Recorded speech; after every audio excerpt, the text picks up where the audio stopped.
Assalamu alaikum wa rahmatullah, chers frères et sœurs, ravi de vous retrouver sur ma chaîne pour un nouveau tutoriel. Alors, aujourd'hui, nous allons entamer, continuer de mettre sur Cisco Packet Tracer avec la configuration de base d'un périphérique d'interconnexion tel qu'un routeur, bien un commutateur. Voilà.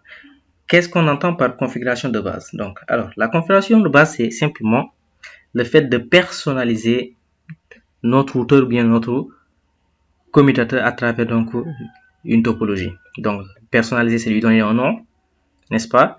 Lui donner toute la configuration qu'il faut pour que ce dernier soit unique à travers donc le réseau. Donc, la personnalisation et ainsi aussi autant pour moi la sécurité donc de ce dernier. Donc, on entend par configuration de base donc à savoir donc la personnalisation donc du périphérique à travers donc la topologie et aussi assurer donc la sécurité de base. Donc la sécurité donc de base donc ne pas permettre à n'importe qui d'accéder au périphérique de manière physique bien à distance. Donc nous allons voir maintenant quelles sont les rubriques qui vont contenir donc ces différents aspects, n'est-ce pas? Voilà, donc sans plus tarder, on y va. Alors, donc pour ce tutoriel, nous allons prendre le cas d'un routeur. Donc, en l'occurrence, le modèle 2900. Bon, je vais prendre le 1941. Voilà, donc le modèle de routeur 1941 que nous allons personnaliser et sécuriser. Voilà. Ok. Donc, comme vous le voyez, avec Cisco Packet Tracer, donc c'est très simple. Il suffit de sélectionner donc le modèle de routeur et de le glisser sur l'espace de travail. Voilà. Ok. Donc, là, il s'agit maintenant, en tant qu'administrateur, d'entrer dans l'interface de configuration de ce routeur. Maintenant, il y a deux méthodes d'accès à cette interface. Donc, il y a deux interfaces d'abord. Il y a l'interface GUI et l'interface CLI. GUI pour dire Graphical User Interface.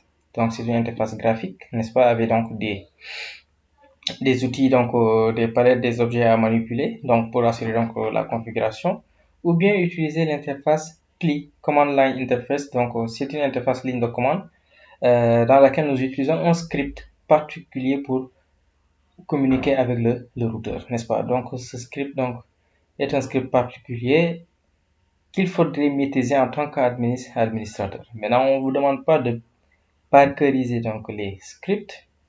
Donc c'est au fur et à mesure donc que vous faisiez donc ces tutoriels, ces TP que l'on parviendra à maîtriser tous ces commandes. Donc si vous tentez de parkeriser ces commandes, automatiquement vous mettez donc donc vous êtes sur la mauvaise route. Voilà, donc juste pour ça. Ok, donc le conseil que je donne à tous mes étudiants, c'est de ne pas parkeriser donc les commandes. Les commandes, ça vient au fur et à mesure que vous faites donc les exercices. Voilà. Donc ça, c'est le conseil que je vous donne. Voilà. Maintenant, pour la configuration donc de routeur, par exemple, ici on a un modèle 1941, n'est-ce pas? Et pour cette configuration, comme je vous l'ai dit, nous allons utiliser un ordinateur. Par exemple, ça peut être un laptop, bien un PC. Donc, prenons le cas d'un PC. Voilà. Ok. Donc, l'idée c'est quoi? C'est à partir de ce PC, accéder à l'interface de configuration donc, de ce routeur et y apporter donc des modifications, n'est-ce pas? En réalité, il est simple de venir ici, cliquer dessus. Voilà. Donc, vous voyez ici l'apparence physique de ce routeur. Donc, vous voyez, il y a une apparence physique de ce routeur. Donc, là, avec donc, les slots, n'est-ce pas, sur lesquels on peut ajouter donc différents modules. Donc, je ne vais pas m'attarder sur ça. Et là, vous avez l'onglet config qui permet donc de configurer. Bon, là, c'est un message disant que le routeur est en train donc de démarrer. Donc, raison pour laquelle, voilà, on ne peut pas accéder. Donc, il y a l'onglet config qui permet donc de faire une configuration graphique. Et il y a l'onglet CLI qui permet donc la configuration du routeur en mode ligne de commande. Alors, nous allons privilégier donc le mode clé, n'est-ce pas? Bon, de passage, vous voyez donc des informations sur ce routeur, donc c'est-à-dire la version de l'iOS, n'est-ce pas? C'est une version 15, n'est-ce pas? Et bon, ça c'est le technical support, donc sur cisco.com sur lequel vous pouvez avoir donc les informations relatives donc à ce modèle de routeur. Et là, vous voyez quoi? En tant qu'assistant d'exploitation, en tant qu'ordinateur, vous voyez la mémoire RAM. Donc actuellement notre routeur notre routeur a une mémoire RAM de 512 mégaoctets, n'est-ce pas? Donc vous voyez. Et là c'est l'image donc du système d'exploitation, n'est-ce pas? Voilà. Donc pour vous dire simplement, c'est un ordinateur, n'est-ce pas? Que l'on configure, mais un ordinateur en mode ligne de commande. Voilà. Ok. Je reviens ici. Voilà. Donc je disais, pour la configuration donc du routeur, il est facile de venir ici, de cliquer, voilà, accéder à l'interface ligne de commande et procéder à la configuration. Mais en réalité, ça ne se fait pas. En réalité, ça ne se fait pas. Donc, on peut pas venir directement sur le routeur et cliquer sur le routeur physiquement et entrer en mode configuration. Non, ça ne se fait pas. Donc, ça se fait via ce qu'on appelle un ordinateur. Donc, à partir d'un ordinateur, on accède à l'interface de configuration du routeur ou bien du switch et on apporte donc les modifications. Et comme je l'avais dit dans le tutoriel précédent, pour accéder en mode configuration sur un routeur ou bien un switch, on utilise ce qu'on appelle le port console. Donc, sur ces périphéries d'interconnexion est doté donc des ports console. Donc, maximum c'est un ou bien deux. Donc, port console permettant donc la configuration donc de ces derniers. Donc, et pour y accéder, voilà, il faut effectivement utiliser ce qu'on appelle un câble console. C'est le câble qui n'a pas besoin de système d'adressage logique pour la configuration, n'est-ce pas?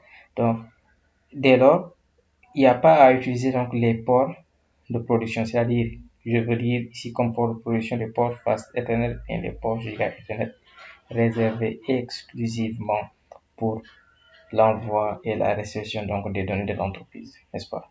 D'ailleurs, dans les configurations avancées, vous allez voir, si vous débranchez un câble d'un port de production et vous branchez dans un autre câble, automatiquement, le réseau est altéré. Donc, il y a ce qu'on appelle donc des stratégies de sécurité mises par l'administrateur pour ne pas permettre donc de débrancher donc un port. Donc, si vous le faites automatiquement, ça peut provoquer donc un dysfonctionnement donc de ce réseau. Donc, raison pour laquelle il y a toujours le port console qui est utilisé entre l'ordinateur et le routeur, bien l'ordinateur ou bien le switch pour des tâches d'administration. Voilà. Donc, cette interface console, bien évidemment, dans les configurations de base, on doit la sécuriser pour ne pas permettre à n'importe qui d'y accéder. Donc, le routeur lui-même est aussi configurable à distance, n'est-ce pas, avec donc des interfaces virtuelles, donc que l'on va voir plus tard, et comment procéder à la configuration et la sécurisation de ces interfaces virtuelles. Tout ça, ça entre dans la configuration de base d'un routeur. Bien évidemment, le fait de donner un nom, n'est-ce pas, au routeur, n'est-ce pas, font partie des configurations de base. Voilà. Bon. Entre-temps, vérifions si notre routeur est actuellement fonctionnel. Jusqu'à présent, ce n'est pas le cas. Bon, je vais faire quoi? Je vais simplement supprimer. Bien, regardez. Device is booting. Donc, qu'est-ce que je vais faire?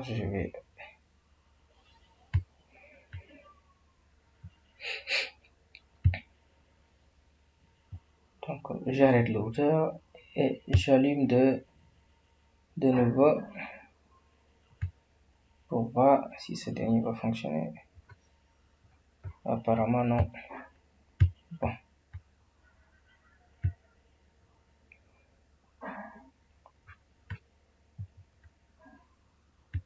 Je supprime. Je prends un nouveau routeur.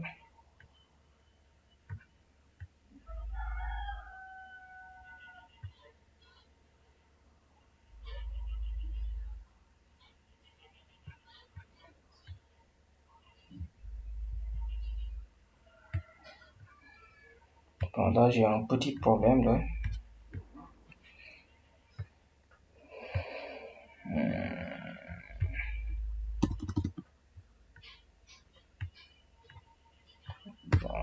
que je vais faire?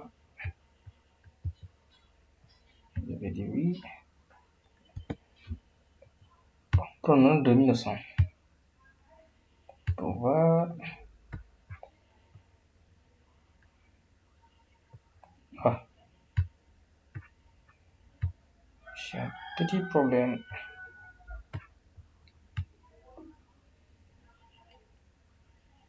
Ah, il est en train de charger l'image, n'est-ce pas? Ça prend du temps.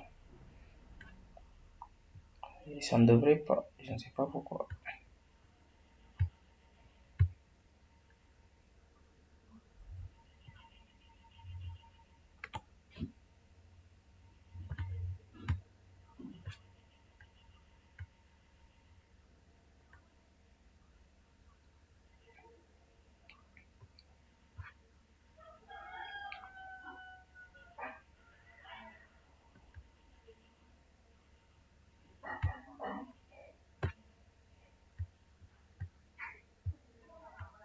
Changeons de nouveau de modèle. Prenons celui-là.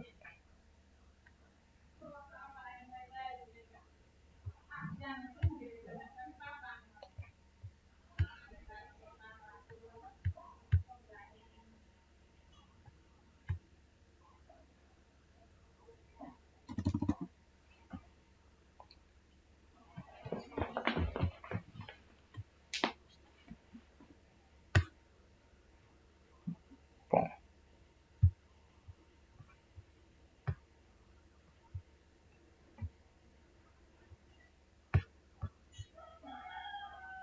Je vais donc arrêter temporairement donc le tutoriel afin de régler ce problème. Je reviens donc dans quelques minutes. Voilà, une petite. Voilà, donc de retour. Donc c'était juste un petit problème système, donc c'est résolu. Maintenant on peut continuer. Voilà. Ok, donc je reviens sur mon routeur.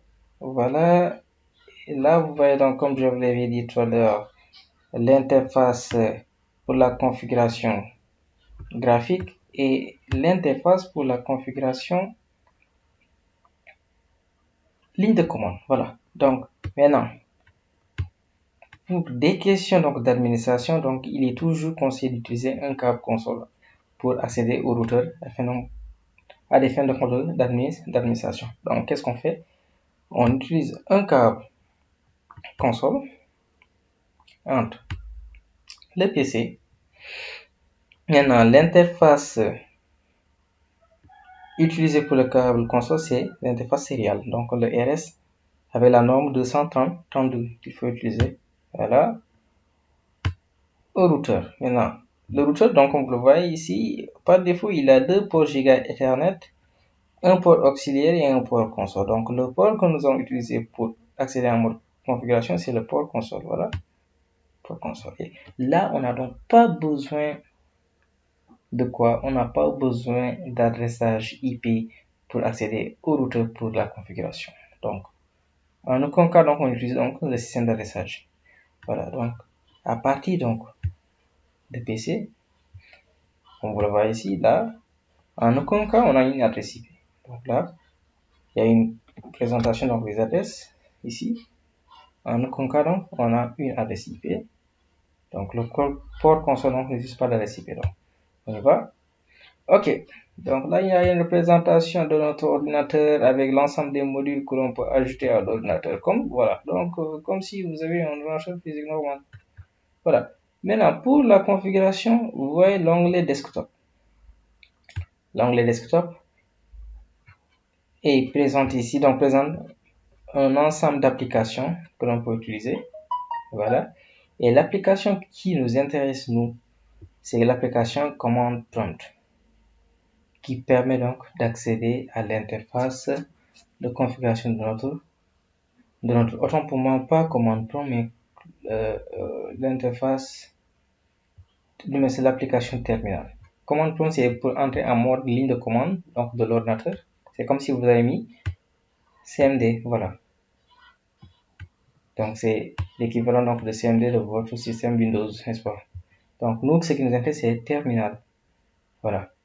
Donc terminal, c'est l'application qui nous permet d'accéder à l'interface de configuration de notre routeur. Une fois qu'on est branché le câble console, maintenant on peut configurer et accéder à cette dernière.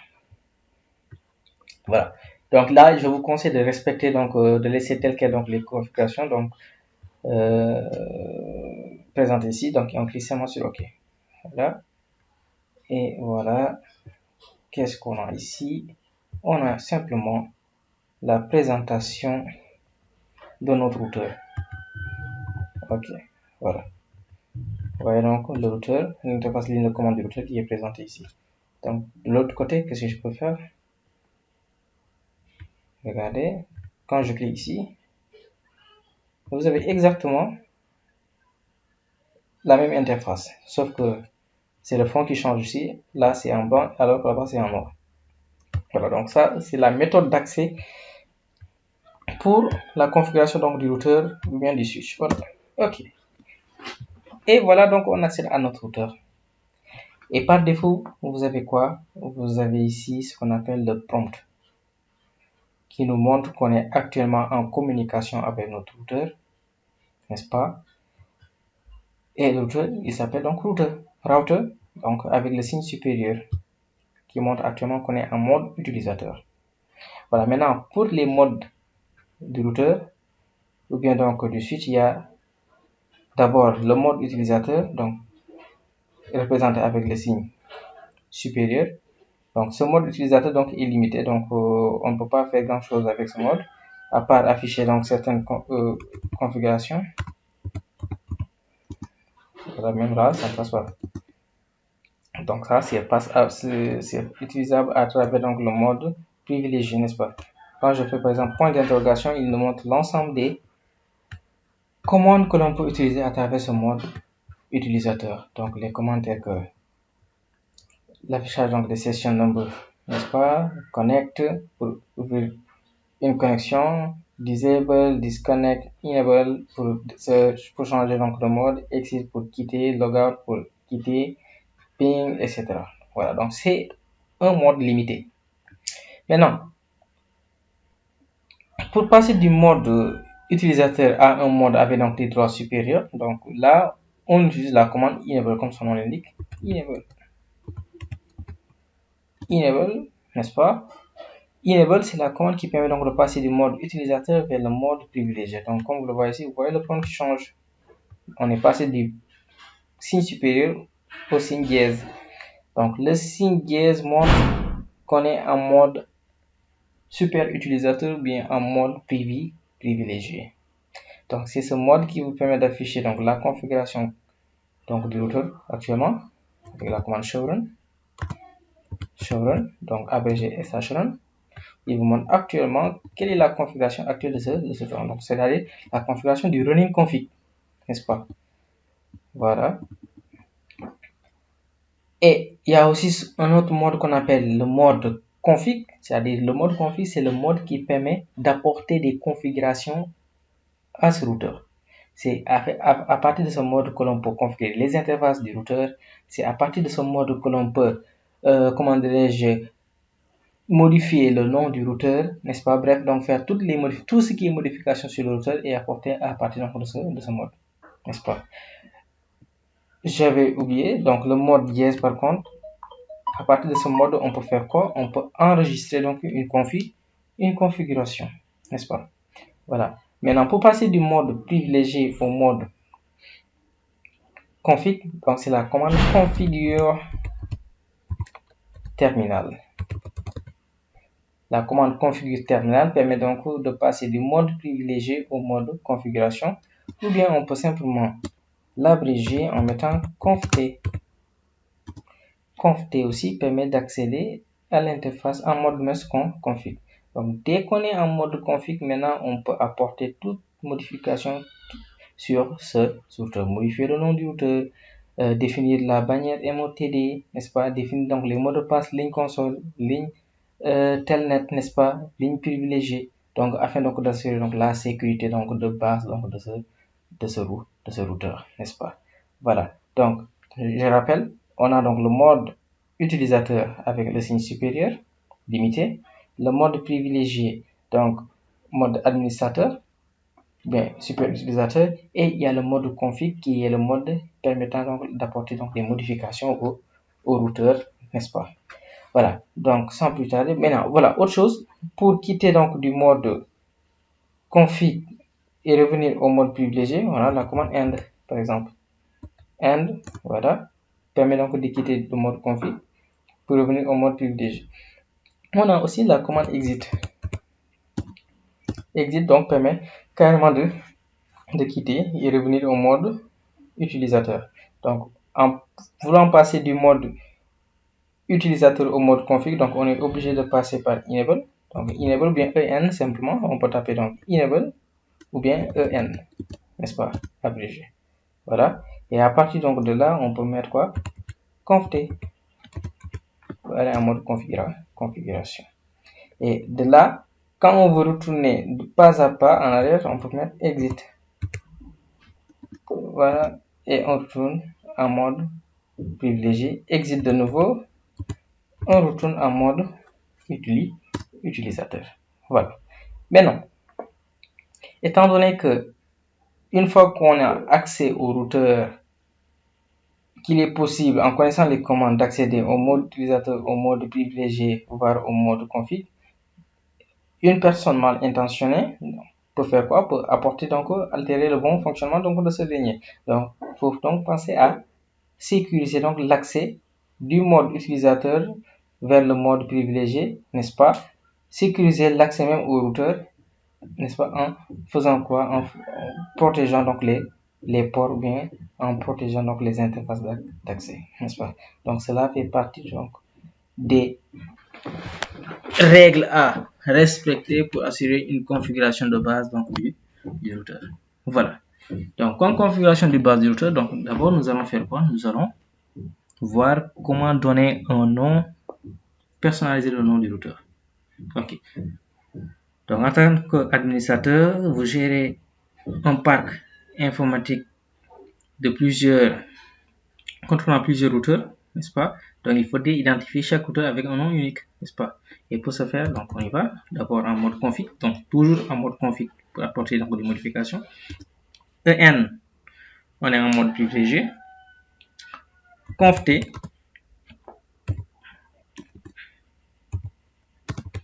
pour aller en mode configuration. Et là, on va donner un nom à notre routeur. Supposons qu'on va l'appeler routeur STI, STI3. On va l'appeler RSTI3. Qu'est-ce qu'on fait? Donc, on met hostname, on met R STI3. Voilà. Et automatiquement, vous allez voir le nom du routeur va changer. Donc, il ne s'appelle plus router, mais plutôt RSTI, c'est-à-dire pour dire simplement le routeur de STI3, n'est-ce pas? Voilà. Donc, voilà comment on fait pour changer le nom donc d'un routeur. Voilà. Maintenant, il faut savoir que après toute configuration, il faut penser à sauvegarder cette configuration. Si vous ne le faites pas, une fois que ce routeur est redémarré ou bien le routeur est arrêté, vous perdez toute configuration. Donc, la configuration actuelle donc, du routeur, c'est-à-dire ce qui se trouve donc dans la mémoire RAM, surtout donc dans un fichier spécial qu'on appelle donc le running config. Et il y a un autre fichier qu'on appelle le startup config. Donc, à chaque démarrage donc du routeur, le contenu du startup config est copié dans le running config, n'est-ce pas? Maintenant, s'il n'y a pas donc de modification, qu'est-ce qui se passe? À chaque redémarrage, c'est toujours le contenu du startup config qui est mis dans le running config. Maintenant, pour ne pas avoir à perdre donc des nouvelles données, il faut toujours faire quoi? L'opération inverse. Copier le contenu donc du running config, c'est-à-dire ce qui se trouve dans la RAM, vers le startup config qui est l'équivalent donc du disque dur pour le routeur. Et pour ce faire, pour enregistrer une configuration, il faut toujours taper la commande copy, n'est-ce pas? Running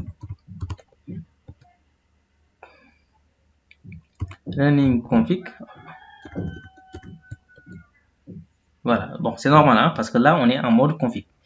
Par contre, la commande copy running config est utilisée en mode privilégié. Donc, qu'est-ce qu'on est obligé de faire? Donc, retourner en arrière et taper la commande, ou bien utiliser ce qu'on appelle un pseudo-commande après do, par exemple. Quand vous mettez un do copy running config startup config aussi, ça passe.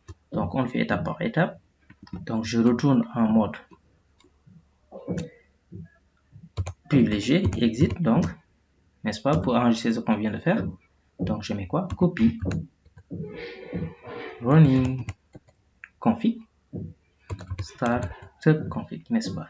Donc, copy running config startup config consiste à faire quoi? Enregistrer ce qui se trouve donc dans la configuration courante running, c'est-à-dire configuration courante, dans la configuration de démarrage, n'est-ce pas? Donc, quand on copie ceci vers là, c'est-à-dire actuellement dans le startup config, on a une configuration enregistrée. Donc, du coup, si le routeur est redémarré, c'est ce même contenu qui est recopié dans le startup, dans le running config. Et dès lors, donc, on va conserver toutes nos configurations qui étaient déjà enregistrées. Voilà. Et voilà donc destination file name. Donc, c'est le startup config. S'il y a une autre destination, vous précisez simplement l'emplacement donc de cette destination. Donc, on ne va pas rendre complexe donc la configuration. On va laisser tel quel. On va dire oui, n'est-ce pas? Et il va enregistrer cette configuration. Donc, voilà comment on fait pour enregistrer une configuration. Maintenant, il y a une autre méthode, c'est-à-dire en utilisant la commande write. Write aussi permet de faire donc la même chose. Donc, write permet aussi d'enregistrer une configuration. Donc, write, voilà. On peut l'abréger aussi avec WR. Donc, write ou copy running config startup config permet donc de faire la même chose. Voilà. Ok, on continue. On a enregistré cette configuration. Maintenant, il faut penser à sécuriser les lignes.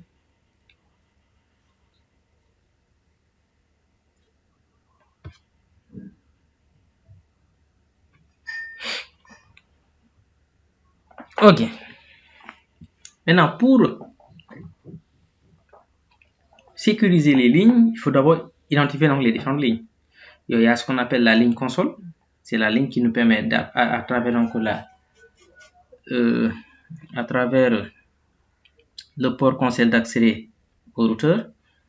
Il y a ce qu'on appelle la ligne telnet qui permet donc l'accès à distance au routeur. Donc là, il ne faudrait pas permettre à n'importe qui d'accéder à notre routeur, n'est-ce pas? Donc il faudrait procéder à la sécurisation de cette ligne. Il y a aussi la sécurisation du mode privilégié, n'est-ce pas? Pour ne pas permettre à un utilisateur déjà connecté sur le routeur d'avoir accès à un mode privilégié. Donc voilà donc les lignes qu'il faudrait penser donc à privilégier. D'abord, nous allons procéder à la configuration de la sécurité d'accès. Donc pour ce faire, toujours, comme je le dis, il faut entrer en mode config. Conft. Ok.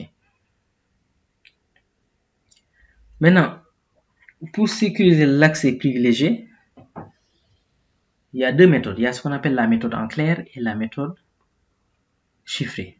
La méthode en clair consiste à donner un mot de passe, mais visible en clair. C'est-à-dire, lorsque l'on tape dans la configuration courante, ce mot de passe sera visible. Et il y a aussi la méthode chiffrée qui consiste à ne pas afficher le mot de passe, c'est-à-dire le mot de passe sera chiffré. Et si on affiche la configuration courante, on verra un mot de passe, mais chiffré, n'est-ce pas? D'abord, pour la configuration avec un mot de passe en clair, donc, la commande hostname, autant pour moi, enable password, n'est-ce pas? Donc c'est la commande enable password et on donne le mot de passe. Par exemple, on va dire Cisco comme mot de passe. Voilà. La commande enable password Cisco permet donc de donner un mot de passe pour l'accès privilégié. Donc dès qu'on se connecte au niveau du routeur, on est en mode utilisateur. Maintenant, pour passer du mode utilisateur vers le mode privilégié, à partir du moment où on met enable password Cisco, c'est-à-dire que le système va vous demander un mot de passe. Et ce mot de passe n'est rien d'autre que ce paraphrase qui est Cisco. Voilà. Donc, la commande enable password permet donc de donner un mot de passe en clair du nom Cisco. Voilà. Bon, ça, certes, on a donné un mot de passe, mais c'est pas trop sécurisé. Pourquoi? Parce que, comme je l'ai dit tout à l'heure, ce mot de passe est visible en clair lorsqu'on affiche la configuration courante. Je donne un exemple très simple. Supposons que vous êtes administrateur réseau dans une boîte. Vous êtes en train de travailler sur le terminal. Vous êtes déjà en mode configuration ou bien en mode privilégié. Et vous, en un laps de temps, vous sortez pour faire quelque chose. Et s'il y a une personne mal intentionnée dans l'entreprise, n'est-ce pas, qui est là, donc dès que vous voyez que vous êtes en mode config ou bien en mode privilégié, il peut directement taper un showrun et du coup voir le mot de passe que vous avez donné. Maintenant, pour ne pas avoir ce genre donc de problème, il est conseillé de donner un mot de passe privilégié mais secret. Et la commande qui permet de faire cela, c'est la commande enable, n'est-ce pas, secret. Donc la commande enable secret, et on donne le mot de passe. Bon, je vais, pour différencier les deux, je vais donner un nouveau mot de passe. Je vais dire par exemple c'est secret. C'est secret. Donc enable secret, donc c'est la commande permettant de définir un mot de passe privilégié secret, n'est-ce pas? Et le paraphrase correspondant, c'est secret, n'est-ce pas? Donc maintenant, à chaque fois que vous donnez deux mots de passe, secret et un mot de passe en clair, le mot de passe secret prend le dessus sur le mot de passe clair. Donc, pour l'accès privilégié, on a défini deux mots de passe, un secret et un en clair. Donc, lequel de mot de passe est pris en compte par le routeur? C'est le mot de passe chiffré, c'est-à-dire le mot de passe avec la commande enable secret. Donc, celui-là ne compte plus. S'il n'y avait pas celui-là, donc c'est celui-là qui serait donc opérationnel. Mais dès qu'on applique un mot de passe secret, c'est le mot de passe secret qui prend le dessus sur le mot de passe en clair. Voilà. Et enable secret et ça me donne un mot de passe. Maintenant, je peux faire quoi? Je peux vérifier si le mot de passe a été affiché. Donc, je mets do sh run. Donc, show run, donc c'est une commande que l'on tape en mode privilégié. Par contre, je suis en mode config, donc je suis obligé de mettre un do pour l'afficher. Voilà. Voilà, regardez. Là, on vient de donner un nom pour notre routeur. On vient d'appliquer un mot de passe en clair qui était Cisco. Vous voyez, actuellement, il est visible. Donc, dès qu'on tape showrun, on peut voir carrément le paraphrase donc de ce mot de passe. Par contre, regardez ici, le mot de passe qu'on a donné avec le mot-clé secret, ouais, tout ça c'est le mot de passe mais chiffré. On avait mis c'est secret, mais alors on ne le voit plus ici. Donc c'est chiffré. Donc vous voyez donc la différence. Donc là c'est beaucoup plus sécurisé que de mettre un mot de passe en mode clair, n'est-ce pas? Voilà. Ok, donc on a vu comment donc sécuriser le mot de passe d'accès privilégié. Maintenant, il faudrait penser à sécuriser l'accès console. C'est-à-dire là. Donc cet accès-là.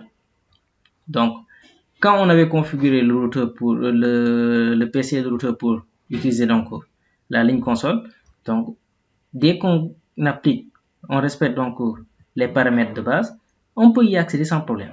Maintenant, il ne faut pas permettre cet accès facile. Donc, pour ce faire, il faut penser donc à sécuriser donc ce port-là, ce port console. Et comment le faire? C'est toujours en mode config. Il faut donc entrer en mode ligne de configuration. Donc, la commande nous permettant donc de configurer la ligne console, c'est la commande line console, n'est-ce pas? Donc sur ce routeur, donc il n'y a qu'un seul port console, donc numéroté 0. Donc line console 0. Donc line console 0, c'est la commande qui nous permet donc d'accéder en mode configuration donc de la console. Et comme vous le voyez ici avec le prompt, on a une modification, donc c'est config line. Config line, ça nous montre qu'on est actuellement en mode sous configuration de ligne. Quelle ligne? La ligne console. Maintenant, à partir de la ligne console, on peut maintenant donner un mot de passe, n'est-ce pas? Donc en faisant par exemple la commande password et on donne le mot de passe. Par exemple, je vais mettre Cisco comme mot de passe, n'est-ce pas? Et pour activer ce mot de passe, on tape la commande login. Voilà. Password Cisco permet donc de donner un mot de passe sur ces lignes. La commande login permet donc d'activer ce mot de passe. Bon, pour ne dire que c'est le dernier, n'est-ce pas? Donc il y a d'autres commandes, le login synchronous, etc. pour assurer donc la synchronisation, etc. Bon, là on va pas en parler. Donc pour sécuriser donc la ligne console, donc c'est la commande password Cisco pour donner le mot de passe. Login pour activer donc le mot de passe. Une fois terminé, on met un exit. Voilà. Et là, on a sécurisé donc le mot de passe console. Idem pour permettre l'accès à distance. En tant qu'administrateur aussi, il vous arrive donc de faire quoi? D'accéder à des routeurs distants quand vous êtes donc dans une boîte composée de plusieurs localités. Donc par exemple, si c'est une banque, donc il y a la maison mère et les agences, n'est-ce pas? Donc à chaque fois qu'on vous consulte pour la configuration donc, de certains sites, il n'est pas demandé à chaque fois que vous devez vous déplacer jusque sur les lieux pour faire donc la configuration. Donc vous pouvez utiliser certains protocoles permettant d'accéder à distance et faire la configuration. Et parmi ces protocoles, il y a ce qu'on appelle le protocole SSH et le protocole Telnet, donc les plus utilisés pour l'accès à distance, n'est-ce pas? Et ces protocoles, par exemple, si on prend le cas du protocole Telnet, il permet donc de faire l'accès à distance, mais il faudrait penser à sécuriser donc cette ligne, n'est-ce pas? Et pour ce faire, même chose comme la ligne console, donc c'est une ligne à configurer, donc c'est une interface virtuelle. Donc on va d'abord entrer en mode configuration de cette interface et procéder à la sécurisation. Donc pour y entrer, c'est la même commande, line. Cette fois-ci, au lieu donc de console, on met VTY. Donc line VTY, donc c'est le mot-clé qu'il faut utiliser pour accéder en mode, sur les interfaces virtuelles. Donc qui utilisent donc le protocole Telnet ou bien le protocole SSH, n'est-ce pas? Maintenant, il y en a jusqu'à 15 canaux, n'est-ce pas? Bon, pour vérifier, ouais, autant pour moi, c'est 16 canaux, c'est de 0 jusqu'à 15. Donc, vous voyez, le point d'interrogation aussi de passage, c'est à chaque fois que vous ne savez pas de quoi il s'agit, de quelle commande il faut utiliser, etc., quel paramètre va avec quelle commande, vous tapez simplement point d'interrogation, bien quelle commande il faut utiliser dans un mode, vous tapez point d'interrogation et automatiquement il vous affiche. Donc, line VTY utilise jusqu'à combien de canaux? Jusqu'à 16 canaux, de 0 jusqu'à 15. Donc, vous pouvez activer tous les canaux ou bien activer des canaux de manière discontinue, n'est-ce pas? Par exemple, si on veut activer les canaux 0 jusqu'à 4, je mets simplement line VTY 0, 4, n'est-ce pas? Donc, ça veut dire quoi? Donc, le canal 0 sera utilisé, le canal 1 utilisé, 2, 3 jusqu'à 4. Donc, ça veut dire quoi? On a activé jusqu'à 5 canaux. Donc, 5 canaux, ça veut dire quoi? On peut avoir donc jusqu'à 5 connexions sur les lignes virtuelles pour accéder à notre routeur. Donc, c'est-à-dire, si vous êtes donc une équipe donc de 5 intervenants sur le site, vous pouvez donc de manière simultanée accéder sur le même routeur n'est-ce pas? Les 5 peuvent accéder sur le même routeur en utilisant donc des canaux différents, n'est-ce pas? Donc, pour des questions donc d'administration, de stratégie donc de sécurité, vous pouvez activer le un canal, bien 2 canaux, ça dépend de vous, n'est-ce pas? Voilà. Donc là, nous allons activer donc les 5 canaux, c'est-à-dire les canaux 0 jusqu'à 4, n'est-ce pas? Et nous allons donc mettre une sécurité, donc un mot de passe sur ces canaux. Donc même chose, c'est password, n'est-ce pas? Et on donne un mot de passe. Donc je vais toujours utiliser le mot de passe Cisco. Vous pouvez changer, hein? Vous pouvez mettre un autre mot de passe. Maintenant, il faut penser toujours à se remémorer donc du mot de passe que vous avez donné, n'est-ce pas? Donc dans les pratiques TP Cisco, donc c'est le mot de passe Cisco qu'on a l'habitude de faire. Donc oui, je respecte donc voilà. Donc on met password Cisco et pour activer le mot de passe on met login. Voilà. Et exit pour sortir. Voilà. Donc on a sécurisé donc la ligne console, on a sécurisé la ligne telnet, aussi on a sécurisé la ligne d'accès privilégiée, n'est-ce pas? Voilà. Maintenant qu'est-ce qu'il reste à faire? Peut-être afficher un message de dissuasion. Voilà. C'est quoi un message de dissuasion? Donc dans la législation, donc dans certains pays, quand on veut poursuivre donc une personne ayant commis donc des actes frauduleux, donc il est obligé, donc on demande à toujours avant ça donc d'afficher donc des messages dissuasifs. Je donne un exemple, par exemple, si vous voulez faire de la vidéosurveillance dans une localité, donc avant de pouvoir poursuivre une personne ayant commis donc un acte frauduleux, n'est-ce pas, vu par vos caméras, donc il faudrait d'abord que vous ayez affiché donc des panneaux montrant que cette localité est protégée et sous vidéosurveillance. Si ce n'est pas le cas, vous pouvez être poursuivi en justice par la personne que vous avez accusée, n'est-ce pas? Donc là, ce sont des termes juridiques qu'il faut respecter. Là aussi, même chose.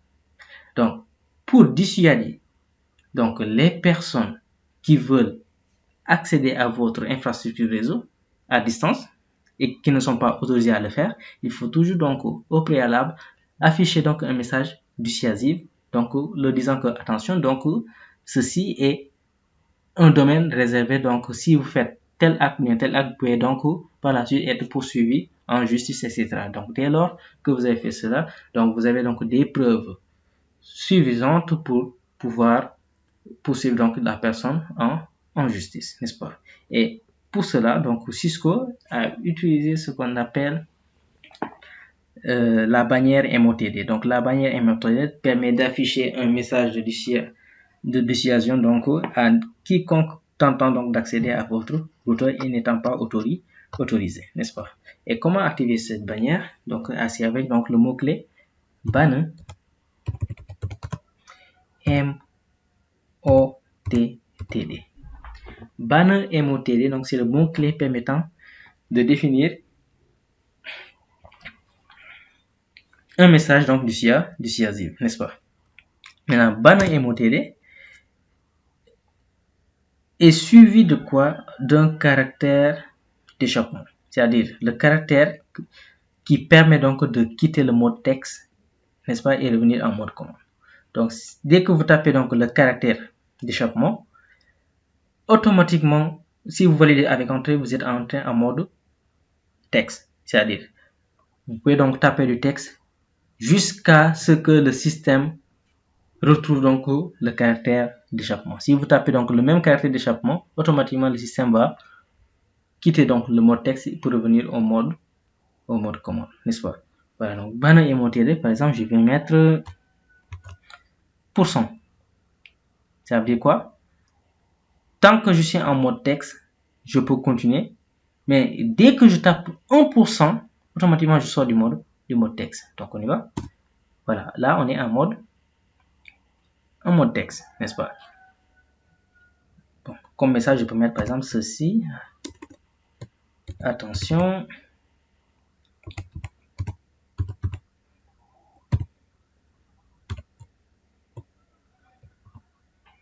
Voilà, je peux mettre entrée, donc je suis toujours en mode texte. Ceci est réservé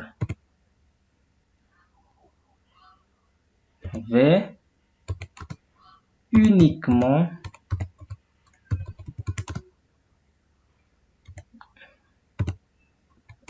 au personnel.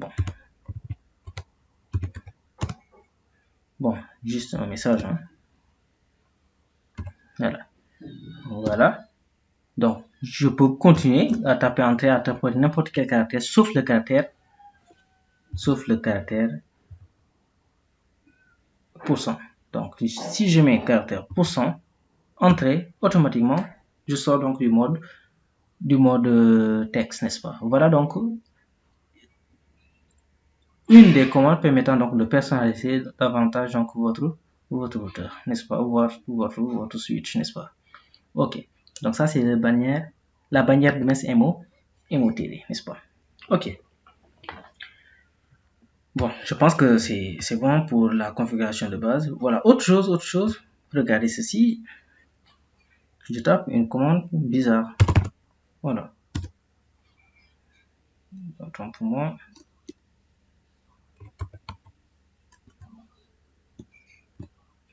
Exit.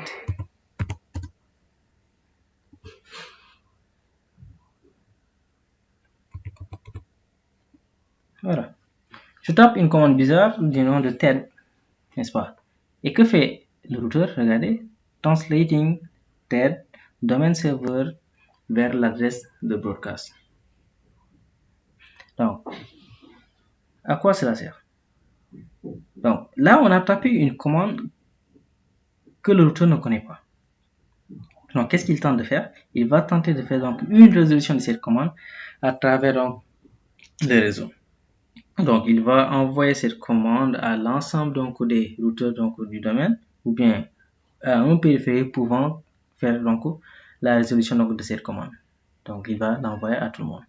Donc, imaginez un seul instant votre réseau composé donc de dizaines de routeurs, voire des centaines de routeurs. Qu'est-ce qui se passe? Donc, ceci va prendre énormément donc de temps et va occuper de la bande passante. Et pour ne pas avoir ce genre de problème, il est possible de désactiver donc la recherche DNS. C'est ce qu'on appelle donc la recherche des DNS. Donc, lorsqu'on tape une commande qui n'existe pas, donc c'est une recherche DNS qui est effectuée. Et ça peut énormément durer si on a un réseau donc de grande ampleur, n'est-ce pas? Et pour désactiver cela, donc il y a ce qu'on appelle le mot-clé, le no IP domaine. Autant pour moi, domaine lookup. Donc le no IP domain lookup, c'est la commande qui permet de désactiver la recherche des DNS, n'est-ce pas? Lorsque vous tapez une commande, malencontreusement une commande qui n'existe pas. Autant pour moi, là je suis en mode privilégié, bien évidemment. Donc je vais en mode config, conft. Donc no IP domain lookup, n'est-ce pas? Et là, automatiquement, il va désactiver la recherche des DNS. Donc, je fais un exit et je tape de nouveau la même commande tout à l'heure. Je vais taper quelle commande? La commande TED. Donc, je mets TED de nouveau, comme ce fut le cas tout à l'heure, n'est-ce pas? Et regardez, automatiquement, il n'y a plus donc de recherche DNS, donc il va quitter directement. Voilà. Ok, donc voilà, grosso modo, la configuration de base donc d'un routeur. Donc là, on a fait quoi? On a configuré le nom du routeur, on a configuré les lignes, la sécurité sur les lignes, telnet, ligne console et accès privilégié, n'est-ce pas? Maintenant, nous allons vérifier tout cela.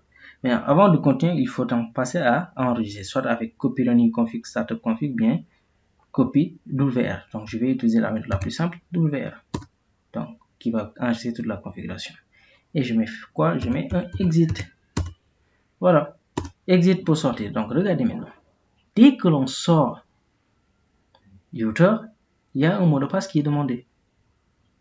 Et de passage, vous voyez quoi? Vous voyez le message de l'initiation. Donc, supposons qu'on accède au routeur et automatiquement, il nous dit attention, ceci est réservé uniquement au personnel. Donc là, maintenant, si vous tentez de continuer, tout ce qui peut arriver, vous en êtes encore le principal responsable, n'est-ce pas? Voilà. Ok, donc là, il me demande un mot de passe. Voilà. Donc, tant que vous n'en avez pas le mot de passe, vous ne pouvez pas accéder en mode utilisateur. Donc là, c'est le mot de passe de qui? Le mot de passe console. Ce mot de passe là. Le mot de passe qu'on a défini sur cette liaison. N'est-ce pas? Voilà. Donc, on avait donné quel mot de passe? Cisco. Donc, on met Cisco. Voilà. Donc là, quand vous tapez, pour des questions de sécurité, quand vous tapez le mot de passe, rien ne s'affiche. Donc, il faut savoir donc du nombre de caractères que vous avez utilisé. N'est-ce pas? Voilà. Donc, je mets Cisco comme mot de passe. Voilà. Et là, on accède à un mode utilisateur. Voilà. On n'est pas toujours sorti d'affaire. Donc, on tente toujours de continuer en mode privilégié. Et là aussi, il nous demande un mot de passe. Il demande un mot de passe. Le mot de passe qu'on avait donné, rappelez-vous, on avait donné deux mots de passe pour le mode privilégié. On avait donné le mot de passe en clair avec le paraphrase Cisco et le mot de passe chiffré avec... Bon, moi-même j'ai oublié, c'est secret de moi. C'est secret, n'est-ce pas? Donc, on avait dit quoi? Quand on donne deux mots de passe secret et un mot de passe en clair, c'est le mot de passe secret qui prend donc le dessus. Donc, qu'est-ce que je fais? Je vais simplement regarder si je mets Cisco. Il va refuser, n'est-ce pas? Et si je mets C secret, voilà, il accepte et là on accède en mode privé, en mode privilégié. Et à partir de là, maintenant, on peut faire donc la configuration, donc tout ce que l'on veut sur le routeur. Donc, et il reste donc le mot de passe telnet. Donc on le verra plus tard avec le système d'adressage. Donc là, il faudrait avoir donc des adresses IP pour pouvoir accéder à distance, n'est-ce pas? Donc, puisqu'on est censé utiliser donc des réseaux différents, il faudrait utiliser un système d'adressage logique. Donc, à partir de là, on pourra donc voir le fonctionnement donc, de la ligne telnet, n'est-ce pas? Donc, merci d'avoir suivi donc ce tutoriel. Donc, on se voit pour de nouveaux tutoriels donc à la prochaine, Inch'Allah. Assalamu alaikum wa rahmatullah.